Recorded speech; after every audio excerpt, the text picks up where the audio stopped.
মামা ও মামা হাই সেকেন্ডাৰী মেট্ৰিকৰ ৰিজাল্ট কেতিয়া দিব?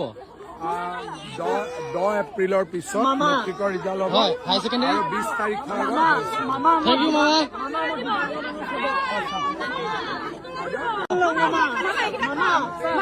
মামা ও মামা হাই সেকেন্ডাৰী মেট্ৰিকৰ ৰিজাল্ট কেতিয়া দিব? 10 এপ্ৰিলৰ পিছত মেট্ৰিকৰ ৰিজাল্ট হ'ব। হাই সেকেন্ডাৰী 20 তাৰিখৰ আগত থেংক ইউ মামা।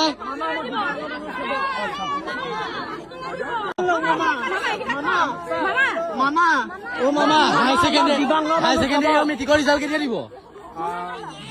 10 এপ্ৰিলৰ পিছত মেট্ৰিকৰ ৰিজাল্ট হ'ব। হাই সেকেন্ডাৰী 20 তাৰিখৰ আগত থেংক ইউ মামা।